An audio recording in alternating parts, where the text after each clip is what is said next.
El próximo lunes, el presidente Guillermo Lasso se reunirá con el mandatario de Estados Unidos, Joe Biden, en Washington, D.C., para concretar la cooperación binacional.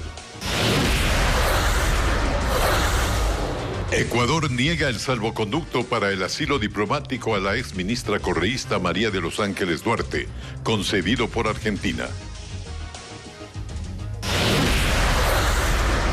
El Pleno de la Asamblea se reúne el jueves para tratar la reforma constitucional del Ejecutivo que busca la participación de las Fuerzas Armadas en la lucha en contra de la delincuencia. Autoridades de tránsito entregan evidencias a la Fiscalía para que investiguen una sustancia blanquecina hallada dentro del carro de un supuesto causante del triple choque en la vía Guayaquil-Salinas, donde hubo un muerto. Cámaras captan a 2 sujetos que rociaron gasolina y queman el vehículo de una jueza de Milagro, provincia del Guayas. La policía investiga las causas del atentado. El vandalismo se apodera de las protestas en Perú. Manifestantes que piden la libertad del expresidente Pedro Castillo queman vehículos, destruyen edificios públicos y atacan a medios de comunicación. Amigos, muy buenas noches y bienvenidos a las noticias en Televistazo. El próximo lunes el presidente Guillermo Lasso se reunirá con el presidente de Estados Unidos, Joe Biden, en Washington. En la reunión analizarán la cooperación y asistencia en seguridad, comercio y democracia. Este martes visitó el Palacio de Carondelet el asesor especial para las Américas de Estados Unidos, Christopher Dodd. Paul Romero con el informe. El asesor presidencial especial para las Américas de los Estados Unidos, Christopher Dodd, se reunió este martes con el presidente Guillermo Lasso y varios ministros de Estado en el Palacio de Carondelet. El encuentro fue reservado y duró aproximadamente 6 horas. Lasso reiteró el interés de su gobierno en concretar varios acuerdos con Estados Unidos en temas de interés mutuo. Vamos a tocar algunos de los puntos de interés de Ecuador en la región. Temas relativos a la seguridad, relativos a la democracia también, y algunos otros temas que son de interés en nuestro país en materia de comercio con Estados Unidos.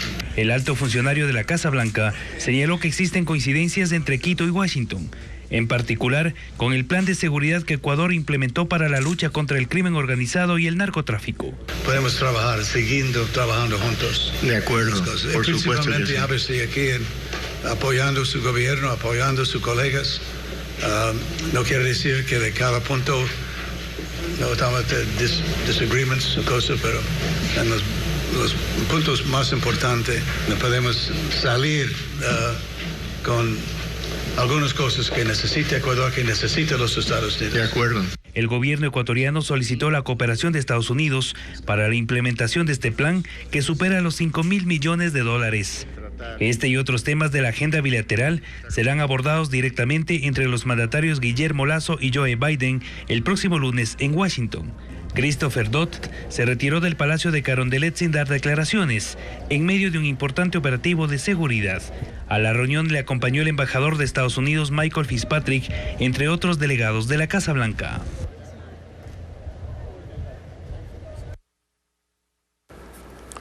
El general en servicio pasivo Víctor Arauz rechaza que se lo vincule con el caso Narcogenerales. Arauz hace estas declaraciones un año después de que el embajador de Estados Unidos, Michael Fitzpatrick, hiciera referencia a la presencia del narcotráfico en la institución policial. El oficial sostiene que la Fiscalía no ha iniciado ninguna investigación en su contra y que la Contraloría no encontró ninguna irregularidad en su patrimonio. Fue el 13 de diciembre del 2021 cuando el embajador de Estados Unidos, Michael Fitzpatrick, se refirió a la presencia de narcogenerales en el país. 2 días después, se le revocó la visa al general Víctor Arauz.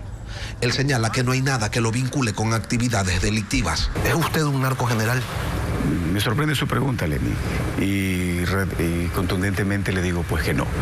No solamente por lo que Víctor Arauz puede decir, sino por todas las pruebas y por todos los elementos que yo tengo, luego de todo este año, informes de Contraloría, los documentos de Fiscalía, que ratifican que las declaraciones del embajador, por no decirlo un poco ligeras, causaron un daño irreparable.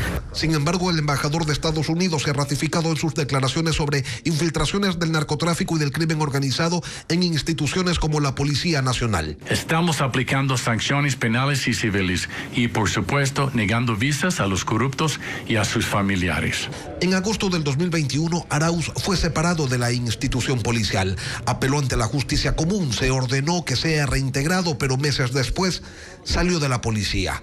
Arauz señala que la Contraloría analizó su patrimonio y que no encontró nada irregular. Adicionalmente, Arauz comenta que la Fiscalía hasta ahora no ha iniciado ninguna investigación en su contra y pide que se repare el daño que se le ha hecho. Ha pasado un año. Aquí tengo un documento en donde con fecha actual yo estoy pidiendo una vez más a la Fiscal General del Estado que me certifique si ha sido investigado. Estas respuestas duran un determinado tiempo, pero tengo aquí el acceso al sistema de Fiscalía en donde yo nunca he sido investigado. Consto como denunciante, que es otra cosa, producto del trabajo y de la labor que yo desempeñaba.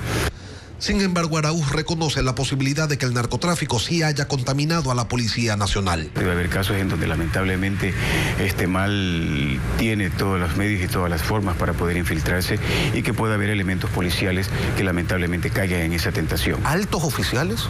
Debe haber oficiales, digo. Y yo le pregunto, ¿en todos los grados? ¿Oficiales? No, Lenny, es probable en todos los grados. No tengo yo la prueba como para decirle, pero lo más probable es que efectivamente el narcotráfico sí tenga sus tentáculos que deben haber contaminado algunos de los mandos de la policía. Este informativo solicitó a la Fiscalía un pronunciamiento sobre qué acciones se han tomado sobre la presunta existencia de narcogenerales.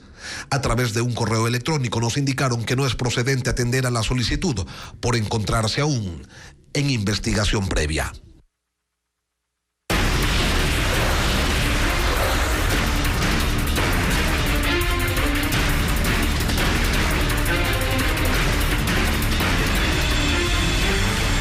Atención de última hora. Ecuador negó el salvoconducto a la exministra María de los Ángeles Duarte, sentenciada por corrupción. El tema originó un impasse diplomático entre Ecuador y Argentina, país que finalmente concedió asilo diplomático a Duarte y exigió al gobierno ecuatoriano que le permita salir del país. El gobierno comunicó la tarde de este martes su decisión de no otorgar el salvoconducto a la exministra María de los Ángeles Duarte para que pueda salir a ese país. La Cancillería informó a través de un comunicado que tras hacer un análisis jurídico del tema del asilo, el gobierno de Ecuador concluye que según el artículo 3 de la Convención de Caracas de 1954, del que ambos países son parte, no es lícito conceder asilo a una persona condenada por hechos de corrupción. Esto una vez que el canciller de Argentina remitió una carta a su par de Ecuador, Juan Carlos Holguín, para que le entregue hasta este miércoles el salvoconducto. Esta exigencia generó la reacción inmediata del gobierno ecuatoriano, que le convocó al embajador argentino Gabriel Fuchs para pedirle explicaciones. Para el ex canciller Luis Gallegos, el asilo a Duarte, exministra del gobierno de Rafael Correa, sentenciada a 8 años de prisión por el delito de cohecho, no procede. Es el artículo 3 que dice de la Convención de Asilo Diplomático, que dice: no es lícito conceder asilo a personas que al tiempo de solicitarlo se encuentren inculpadas o procesadas en forma ante tribunales ordinarios competentes o por delitos comunes y estén condenados por tales delitos o por dichos tribunales sin haber cumplido las penas respectivas. La exministra desde agosto de 2020 se refugió en la residencia del embajador de Argentina en Quito en calidad de huésped por razones humanitarias. Así evitó la cárcel por el caso Sobornos, en donde también fue sentenciado el expresidente Correa y otros exfuncionarios, algunos en prisión y la mayoría prófugos. El Consejo de Administración Legislativa CAL trasladó al Pleno la decisión de cómo se trataría la reforma constitucional propuesta por el Ejecutivo para que las Fuerzas Armadas apoyen a la policía en la lucha contra el crimen organizado. Los legisladores deberán confirmar si la Comisión de Enmiendas recibe el proyecto para tratarlo. Patricio Díaz nos cuenta que la sesión sería este jueves. Las autoridades legislativas no tuvieron objeción sobre el proyecto de reforma parcial de la Constitución presentado por el Ejecutivo, pero lo remitieron al Pleno de la Asamblea. La intención es que los 137 legisladores confirmen que quien tramitará el proyecto sea la comisión ocasional conocida como de enmiendas. No podíamos remitir directamente a la comisión, por lo tanto debe ser el Pleno quien a través de una resolución pueda hacerlo. En el sentido de que este proyecto de ley debería pasar a la comisión que ya está creada y no volver a crear otra comisión, porque inclusive eso nos crearía una dualidad de dos comisiones que harían exactamente lo mismo. Y la sesión del Pleno para confirmar aquello se realizaría este jueves. La comisión de enmiendas está conformada por 7 miembros y tiene representación de todas las bancadas. El oficialismo confía en la apertura de los bloques para darle celeridad al trámite de la reforma. Incluso podría llegar a hacerse una primera sesión para abocar conocimiento antes de que se inicie el receso. Se podría sesionar quizás en un primer momento para establecer el cronograma. Entonces yo creo que el trabajo efectivo de la comisión iniciaría más bien desde el 3 de enero. La reforma constitucional propuesta por el presidente busca que las Fuerzas Armadas apoyen a la policía en la lucha contra el crimen organizado. El Partido Social Cristiano, aunque ha mostrado inquietudes sobre la propuesta, anuncia su decisión. Vamos a respaldar esta reforma constitucional, pero creemos que en la práctica no va a solucionar absolutamente nada y además le va a costar a los ecuatorianos en un referéndum ratificatorio. Desde Pachacuti esperan que haya un análisis detenido de la propuesta del Ejecutivo en la comisión. Y es cierto que se necesitan los militares para combatir la delincuencia, habrá que justificarlo documentadamente. En cuanto el proyecto llegue a la comisión, esta tiene entre 30 y 60 días para emitir un informe para primer debate. Si en la consulta popular gana la pregunta que busca quitarle funciones al Consejo de Participación Ciudadana, el país entrará en un periodo de transición. Se declararán desiertos los concursos que estén en marcha y las autoridades actuales se prorrogarían en funciones por más de 2 años. Nos explica Jacqueline Rodas.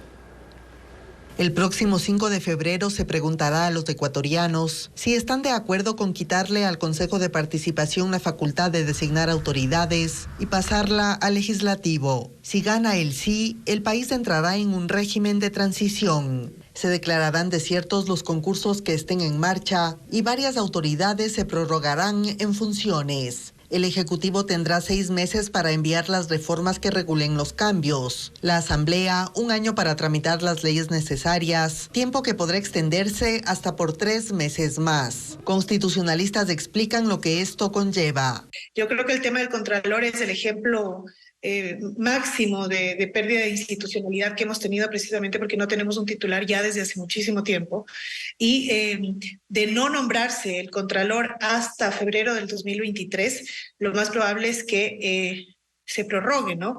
Quien está en este momento en funciones por un año más o incluso más tiempo. Yo consideraría que al menos sería alrededor de incluso 2 años, 3 meses, porque recordemos que los procesos de designación y selección de autoridades duran alrededor de 6 meses. Es decir que del 1 año, 9 meses que va a durar el procedimiento de formación de la ley, tenemos que sumarle 6 meses adicionales hasta que se haga el procedimiento en la Asamblea Nacional. En el Consejo de Participación, su presidente Hernán Ulloa, a quien no reconoce la Asamblea, dice que según el cronograma sí alcanzarían a nombrar Contralor y Defensor Público hasta antes de las elecciones. Sigue dilatándose la designación del presidente titular del Consejo de la Judicatura, que ya va más de 10 meses con un vocal encargado de la entidad. La Corte Nacional elevó una consulta al Consejo de Participación y está esperando la respuesta para enviar la 4ª terna. Veamos.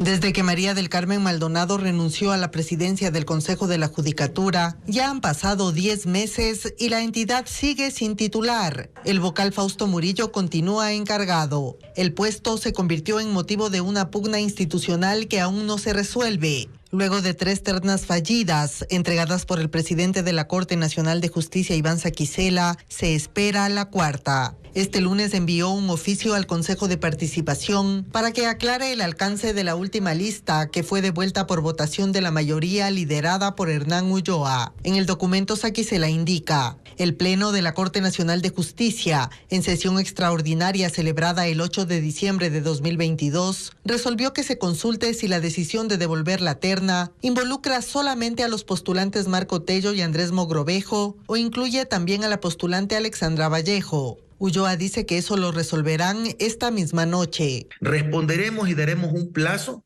para que el Pleno de la Corte Nacional de Justicia nos entregue la información o la terna correspondiente. Además, asegura que no se dará más largas y que pronto el país tendrá el titular de la judicatura. No es la misión del Consejo de Participación Ciudadana permitir que una autoridad se quede de forma prorrogada e indefinida. Una vez que esta terna sea enviada al Consejo de Participación, no le tomará más allá de 2 semanas designar a esta autoridad. Iván Saquicela informó que cuando llegue la respuesta del Consejo de Participación, volverá a conversar con el Pleno.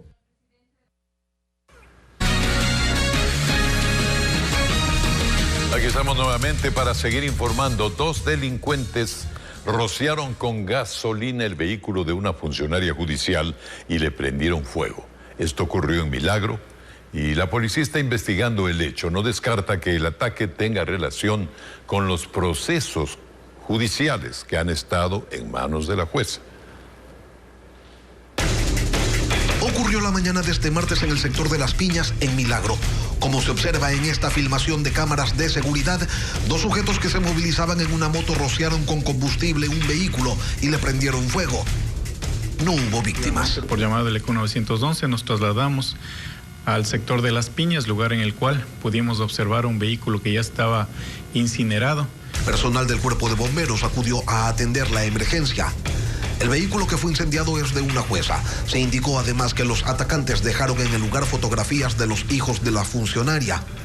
Las autoridades no descartan que el ataque tenga relación con las causas que ella conoce. E indicó que tenía posiblemente unas amenazas, que ya se encuentran la Policía Judicial realizando las investigaciones correspondientes para ver qué tipo de relaciones con el hecho se puede poder investigar. La policía informó que 2 personas fueron detenidas y que al momento se investiga su relación con este hecho. Las autoridades de Santa Elena entregaron evidencias a la Fiscalía para que investigue si es droga o no es la sustancia blanquecina que los agentes encontraron dentro del carro del implicado que habría ocasionado el triple choque en la vía Guayaquil-Salinas. El conductor salió en libertad con medidas sustitutivas. Melino Ochoa nos informa que en el siniestro murió una persona y además hay 4 heridos. Los 3 carros implicados en el accidente permanecen en el centro de retención vehicular de la Comisión de Tránsito de la provincia de Santa Elena. Uno de los agentes indica qué fue lo que encontraron dentro de este vehículo plateado que era manejado por el presunto autor del triple choque. Se fijó, en este caso, una botella ahí que se determinará posteriormente qué mismo era, y asimismo una funda con una sustancia que también se determinará a su debido tiempo de acuerdo a las pericias correspondientes. Tendrían que confirmar qué tipo de sustancia y si es droga o no. Así es, eso se determinará, como digo, las pericias de los laboratorios correspondientes, que la Fiscalía posicionará a los peritos y determinará exactamente qué los componentes químicos de esta sustancia. Recalca que las fotos de estas evidencias fueron presentadas ante la Fiscalía. Completamente destruido está este carro blanco. Su conductor quedó atrapado la mañana del domingo. Tenía 53 años de edad y murió minutos después del impacto. Pero además 4 personas resultaron heridas. Una de ellas es la chica que atendía este puesto de uvas. La dueña del negocio dice que la mujer tiene fracturado el brazo derecho y la columna. Además que ambas se quedaron sin su fuente de trabajo. Traten de ayudar a la chica, la que está afectada, y que me traten de ayudar a mí porque yo soy una persona pobre y yo este negocio vivo. El siniestro se registró la mañana del domingo en la comuna San Rafael, en la vía Guayaquil-Salinas. En un video que circula en las redes sociales, se observa que el carro plateado, manejado por el presunto implicado Giovanni Roditi, se impactó fuertemente contra otro, haciendo que pierda el control y se choque con un tercer auto. Testigos del triple choque ratifican lo que había dentro del carro. El hombre sí andaba tomado por las botellas, que ellos mismos se dieron cuenta de donde tenía las botellas por los pies donde él maneja. ¿Dentro del carro? Dentro del carro, señorita. El lunes la Fiscalía procesó a Giovanni Roditi por el delito de muerte culposa, pero no pidió prisión preventiva, sino la prohibición de salida del país y la presentación periódica ante la justicia, por lo que el juez ordenó su liberación. La Fiscalía no quiso referirse al tema, tampoco el juez. Mientras que el parte del accidente de tránsito señala que al solicitar la documentación a Giovanni Roditi no portaba su licencia de conducir. En el documento se indica que sí tenía aliento a licor, pero no se realizó la prueba de alcohol, argumentando que no podía soplar de manera adecuada por motivo de los golpes sufridos en el accidente. También contactamos al abogado del señor Roditi y estamos a la espera de una versión.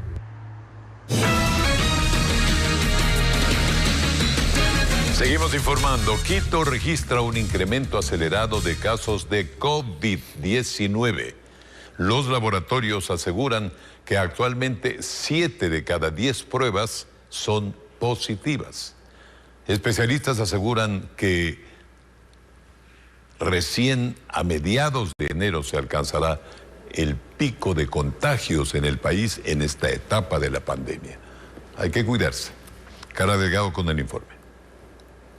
Lo que ocurría en otras ciudades del país también ya se evidencia en Quito. Los casos de COVID-19 registran un aumento exponencial. En los laboratorios de la capital actualmente indican que la positividad del virus sobrepasa el 70%. Esto cuando en octubre era de apenas el 10%. De cada 10 pacientes, un promedio de 7.58 están positivos. El resto de pacientes generalmente también llegan con sintomatología, pero se tratan de otras enfermedades como influenza, como adenovirus, como la gripe sincitial, que muchos de ellos también están combinados con el COVID-19. Pero no solo eso aumentó según señalan. La presencia de otros virus respiratorios en el ambiente hacen que los días de sintomatología en un paciente infectado se extiendan en muchos de los casos. Actualmente muchísimos pacientes se encuentran 20 días, 30 días con sintomatología porque la estacionalidad viral, es decir, todos los virus no empiezan en un mismo punto cero. El paciente puede estar con un nivel de inmunidad muy bajo, sus defensas están bajas y entonces va adquiriendo nuevos virus y se va agravando su condición. También en las consultas privadas el aumento de casos es notorio. La segunda semana de noviembre teníamos 2 a 4 pacientes, 2 pacientes respiratorios por día. Hoy estamos con 16. Pero esto apenas empieza, sostiene. El pico de la enfermedad se alcanzaría en la segunda semana de enero, como ya ocurrió el año pasado. Suele ir en las 2-3 primeras semanas de enero de manera fuerte y ahí el declive hasta la segunda semana de febrero y después empieza otra vez un ciclo de calma. Mientras tanto, el temor a ser alcanzado por alguno de los virus respiratorios que circulan en el ambiente hacen que la mayoría de personas retomen el uso de la mascarilla. Sin embargo, el mayor temor por ahora, según lo advierten los especialistas, son los nuevos contagios que ocurrirán en las celebraciones de Navidad y Año Nuevo. Los casos de enfermedades respiratorias aumentan en varias provincias del país. Desde Santo Domingo de los Áchilas, por ejemplo, reportan un incremento del 100% en apenas 4 semanas. Tenemos un informe con imágenes de Saracay Televisión. La situación es similar en cualquiera de los hospitales o centros de salud de la provincia. Este, por ejemplo, es un centro ambulatorio del IES y está lleno de pacientes con síntomas muy parecidos. Tienen fiebre, tos, congestión nasal. En pocas palabras, problemas respiratorios. Hay muchos virus que están circundando y que están trayendo problemas respiratorios como años atrás. Ahora se suma pues el COVID, pero hemos tenido influenza, parainfluenza, rotavirus. Las estadísticas lo confirman. Hace 4 semanas, en este centro se registraron 331 casos de pacientes con patologías respiratorias. La última semana, en cambio, los números se duplicaron. Los casos llegaron a 661 y de ellos el 44% son niños menores de 15 años. El hijo de Michelle es uno de ellos. Está con fiebre desde ayer, entonces ya me le pusieron suero y todo, entonces tengo que esperar los resultados de los exámenes. ¿Tal vez ustedes han contagiado de gripe? En estos tiempos que está dando, sí. Porque no solo son los niños, también hay muchos adultos con problemas gripales. Ahorita, como decía, porque está fuerte la influencia tanto por el COVID, viene tanta enfermedad. Humberto no sabe todavía si sus síntomas son por COVID, por influenza o por gripe. Solo sabe que se siente mal y por eso acudió al IES para buscar atención. Con la estadística de contagios al alza, solo queda recordar lo que ya todos sabemos acerca de aplicar el autocuidado y las medidas de bioseguridad. Tenemos otros temas. La planta alta de un inmueble quedó totalmente consumida por un incendio. La emergencia se registró en Guayaquil, en Sauces 8, el norte de Guayaquil. El sitio se usaba como bodega de repuestos y neumáticos para bicicletas. Una persona sufrió quemaduras. Desde distintos sectores del norte de Guayaquil se pudo observar las llamas y el humo negro. Medio centenar de bomberos trabajaron para apagar las llamas que consumían el piso más alto de un inmueble en Sauces 8. Esta emergencia alertó a los habitantes de la zona. Comentaban que se escucharon varias explosiones. Nos asustamos todos los moradores de aquí del sector y salimos de nuestra casa a ver qué pasaba. Con esto que hay tanto terrorismo ahorita aquí en Guayaquil pensábamos que era eso, pero gracias a Dios no ha sido. El temor a que el incendio se extendiera a otras viviendas provocó que muchos buscaran lugares seguros para proteger a sus hijos y a sus mascotas. Tuve que salir con la niña en toalla porque eso era una llamarada, una chispa terrible. Un hombre quedó herido con quemaduras y fue atendido por los paramédicos. Él intentó ingresar a la vivienda para apagar las llamas. Ya tiene la crema para el tema de la quemadura. Aparentemente trató de entrar, pero el calor no le permitió llegar al flagelo. Ahora comienzan las investigaciones para determinar qué fue lo que originó el siniestro. Las autoridades confirmaron que el lugar era utilizado como bodega de neumáticos y repuestos para bicicletas. Y en otro punto del país, bomberos y militares y guardaparques unen esfuerzos para intentar apagar un incendio forestal. Esto es en el Parque Nacional El Cajas de la provincia de La Suay. Debido al difícil acceso a la montaña, su esfuerzo es aún mayor porque deben usar herramientas, ya que no pueden ingresar con motobombas ni con mangueras siquiera. María Gabriela Carpio nos cuenta que tienen que caminar cerca de 2 horas hasta llegar a la zona donde se originó el fuego. Esta vez acudieron con herramientas y no precisamente con sus habituales mangueras. Son los bomberos de Cuenca, que tienen que caminar un largo trayecto de 2 horas para tratar de controlar el incendio forestal que se inició la noche de este lunes en el sector de Las Quinoas, en el Parque Nacional Cajas, en la provincia de La Suay. El difícil acceso a la montaña ha complicado la labor de los uniformados. Todo el personal tiene que ingresar realmente con herramientas y todo el trabajo es manual. No tenemos lugar para poder ingresar con vehículos y utilizar agua y poder enfriar. Pero los más de 40 bomberos también luchan contra el fuerte viento que aviva las llamas. Junto a personal especializado y la ayuda de drones, evalúan la magnitud del incendio que ha originado varios focos, como lo han captado estas imágenes aéreas. Tenemos una pantalla en la cual los equipos de socorro están viendo lo que está sucediendo, lo que está viendo el dron y se puede tomar decisiones operativas de la mejor manera posible. Aproximadamente se tiene una de 120 hectáreas, un número preliminar del terreno afectado hasta el momento. Con vegetación paja. Se está cubriendo la parte donde tenemos el bosque de pino que está a nuestra espalda.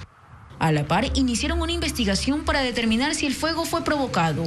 En este momento se tuvo un reporte de posibles incendiarios, el cual se está haciendo un seguimiento para tratar de localizarlo, para evitar de que se siga provocando ese tipo de incendios. A las labores de los bomberos también se han sumado guardaparques y personal de las Fuerzas Armadas para intentar apagar el incendio forestal, que hasta el cierre de esta edición no había sido controlado. El plan de externalización de medicamentos en la seguridad social es incipiente. Esto a pesar de los ofrecimientos de que este plan sería una de las salidas o soluciones a la falta de fármacos en las unidades médicas de la red estatal. Carla Delgado nos amplía. Mónica Villasís llegó con su nieto con neumonía hasta el hospital del IES Carlos Andrade Marín. A pesar de la urgencia en esta casa de salud, no cuentan con varios fármacos para tratar al menor.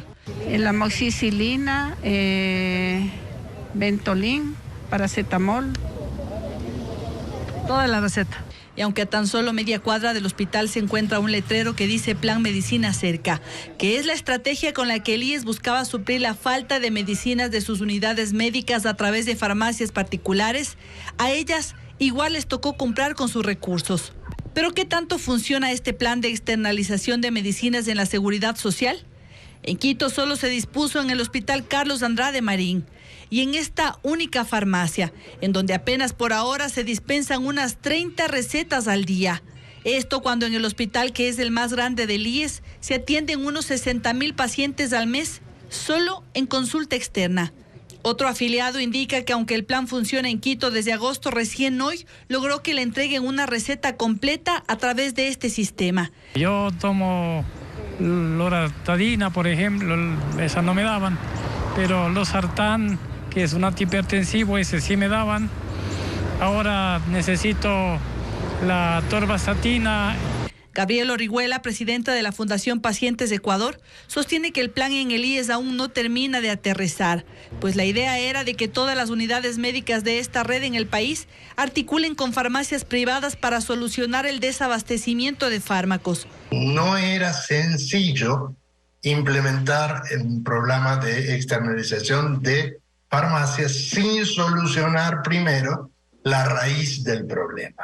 El presidente del IES, Alfredo Ortega, incluso ofreció que el plan estaría completo en noviembre. Sin embargo, está por concluir el año y funciona a cuentagotas. Por ahora, solo en 3 hospitales a escala nacional.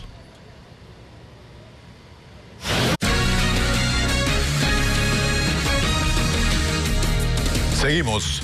Las exportaciones no petroleras de Ecuador crecieron en más del 20% en comparación con el año pasado. Ese aumento estuvo sostenido por la exportación de camarón, principalmente a China. Juan Carlos Espurúa nos informa cuáles son los productos que no despuntaron este año y también por qué razón. Ha sido un año atípico en materia de comercio exterior. La guerra en Europa Oriental, los extremos confinamientos en China y el encarecimiento del dólar siguen siendo una amenaza constante para nuestras exportaciones. Pese a ello, se incrementaron entre enero y septiembre. En ese periodo de 2021, sumaron 11.400 millones de dólares, mientras que en 2022 llegaron a más de 13.000 millones, lo que representa un aumento del 20%. Y esto desde el punto de vista de la generación de divisas siempre es clave para la liquidez interna de la economía. Sin embargo, cuando desagregamos los componentes de las exportaciones, nos damos cuenta que el sector acuícola y pesquero es el que empuja la dinámica y el crecimiento de las exportaciones no petroleras. Precisamente el camarón llegó a una cifra récord de exportaciones, con más de 5.600 millones, que significan un crecimiento del 54% en comparación al año pasado. Pero, ¿qué influyó para que este producto aumente sus exportaciones en dólares y volumen de forma considerable? El camarón es una proteína que hoy se vende a nivel internacional con unos distintivos que nuestros competidores no han logrado igualar. Hace pocos años atrás nos encontrábamos apenas entre los 10 primeros exportadores mundiales. Hasta el año anterior éramos el segundo y hoy ya somos el primer exportador mundial de camarón. Pero no todo fue positivo, pues productos como banano y plátano no crecieron en exportaciones en este año, sumando 2.400 millones. Una caída del 7% en comparación al 2021. El encarecimiento logístico que produjo justamente también un alza de los diferentes materiales que necesita el banano para poderse exportar. La guerra entre Rusia y Ucrania, que para nosotros, Rusia principalmente, es nuestro mayor mercado como país. Exportamos 1.7 millones de cajas semanales. En 2022, los principales destinos para nuestras exportaciones son China, Estados Unidos, los 27 países de la Unión Europea y Colombia. Al cierre de este año, aún se mantienen las expectativas por un 2023 cargado de incertidumbre para la economía mundial. Y en un 95% se ha recuperado la producción petrolera que se vio afectada por la paralización de 728 pozos debido a una descarga eléctrica el pasado fin de semana. La baja de más de 55.000 barriles ha sido recuperada casi en su totalidad, lo informó Petroecuador a través de un comunicado de prensa. La empresa estatal también asegura que la mayoría de pozos afectados ya están en funcionamiento y que el daño no se evitó porque los cables del sistema de protección a tierra han sido robados. Personal de Fuerzas Armadas decomisó combustible irregular durante un operativo en la frontera norte. Los militares incautaron más de 600 litros de diésel en canecas que eran transportadas a bordo de una camioneta que además había sido modificado su tanque para transportar precisamente más combustible. El operativo se realizó en la vía Cartagena en la parroquia Carmelo, provincia del Carchi. Según información preliminar, el diésel pretendía ser ingresado de forma ilícita a Colombia. La policía y fiscalía de Chimborazo investigan un presunto femicidio tras el hallazgo del cuerpo de una joven mujer de 33 años en el interior de una vivienda en el sur de la ciudad de Riobamba. El presunto agresor sería quien dio aviso a las autoridades y fue detenido inmediatamente para las investigaciones. La Policía Nacional investiga muerte de joven de 33 años de edad, quien fue encontrada sin vida en el interior de una vivienda ubicada en el sector del Tejar, sur de Riobamba. Luis Montes de Oca, jefe de la DINASET, se refirió al caso. Se hizo el levantamiento de cadáver, se trasladó hacia la morgue, en donde el señor médico legista determina que la causa de muerte es un trauma cráneoencefálico, una muerte violenta. Un hombre de 33 años, quien sería su conviviente, fue detenido. Según la DINASET, sería el principal sospechoso de la muerte de la mujer, el mismo que habría alertado a las autoridades. Por lo cual el conviviente hace un llamado al 911 pidiendo auxilio, ya que le encontraba a su mujer helada, tal como manifestaba la persona. Estamos realizando las diligencias para posterior ponerle órdenes de la autoridad competente, quien decidirá la situación jurídica. La familia está desconsolada, pide justicia ante este hecho violento, ya que la víctima habría vivido por 13 años con el supuesto agresor. Mi mamá sospechaba porque mi mamá había visto a mi hermano, la habían visto con golpes, pero ella nunca nos dijo nada. Sí, pedimos justicia, porque la hermana de mi hermana no puede quedar impune, le quitaron a una madre su hija, nosotras, nuestras hermanas, necesitamos justicia. Tras la audiencia de flagrancia, el presunto autor del asesinato se encuentra con prisión preventiva por 30 días, mientras la policía y la fiscalía de Chimborazo continúan con las indagaciones para determinar si se trataría de un femicidio. Autoridades hallaron una vivienda donde almacenaban y comercializaban armas y municiones en el norte de Guayaquil. Los uniformados capturaron a 8 personas quienes tenían en su poder un fusil y radios portátiles. María Gabriela Carpio nos cuenta los detalles. Fueron cientos de municiones que se decomisaron durante un operativo en el sector de las Orquídeas, en el norte de Guayaquil. Ahí los agentes de la policía identificaron un domicilio donde expendían este y otro tipo de armamento. Después de las unidades, haber trabajado conjuntamente unidades investigativas, se logró conocer la comercialización de armas de fuego y municiones. Detuvieron a 8 personas, a quienes también les encontraron un arma de largo alcance y radios portátiles. De los cuales 7 son de nacionalidad ecuatoriana y un sujeto es de nacionalidad colombiana. Se encontró un arma tipo fusil, marca norteamericana y 900 municiones. De la misma manera se pudo incautar 2 vehículos, que al momento van a ser ingresados para la respectiva flagrancia. Según la policía, varios de los detenidos registran antecedentes penales por tráfico de drogas. Con estos indicios, los agentes buscan determinar si conformarían una banda dedicada a delitos como robo a personas y sicariatos. El volcán Cotopaxi se mantiene con una actividad moderada, pero los técnicos del Servicio Nacional de Gestión de Riesgos han iniciado una capacitación para los casi 2.000 pobladores que viven en la zona, en los alrededores, y así evitar que puedan correr mayores riesgos. Es decir, enseñarles cómo actuar si es que aumenta la actividad del volcán. Patricio Vera sigue de cerca la situación del Cotopaxi. Habitantes de 6 barrios de la parroquia de José Huango Bajo, en La Tacunga, serían los afectados ante una posible erupción del volcán Cotopaxi.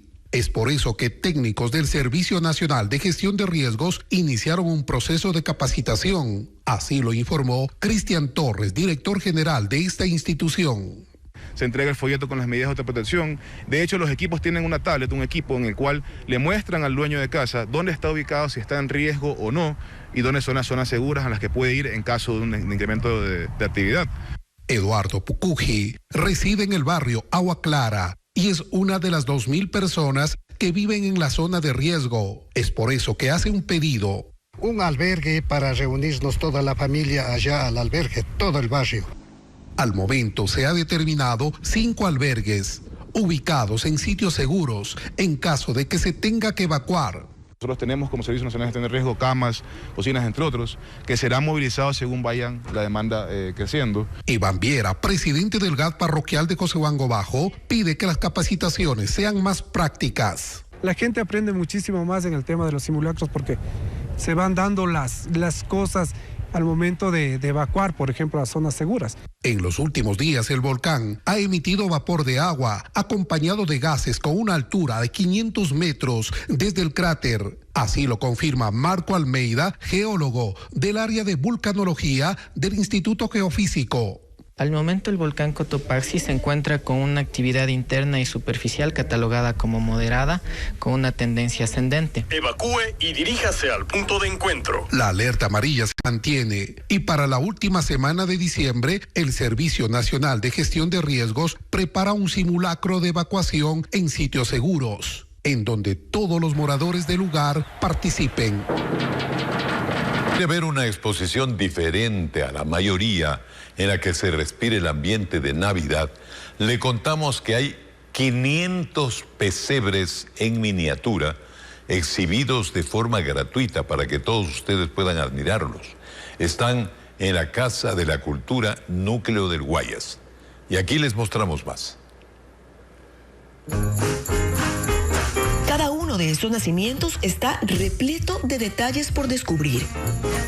Cada uno ha sido creado por manos de artesanos expertos que han logrado plasmar en una miniatura ese mensaje necesario en época navideña. Fuera la Navidad, que no es Navidad, es decir, el consumismo, todo lo que a veces nos entristece. La Navidad significa nacimiento del que trae la paz y bien al mundo. Tanta paz que necesitamos todos, pues qué mejor celebrar la Navidad del nacimiento de Jesús. Y en esta exposición hay 500 nacimientos en miniatura, unos hechos con materiales de reciclaje, otros con arcilla, algunos más con hilos y telas.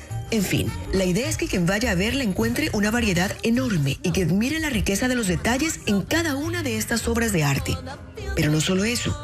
También hay talleres para aprender algunas de las técnicas para hacer los pesebres y charlas y entretenimiento para los más pequeños. Y en ese instante es donde levantamos la mano. La exposición no es estática.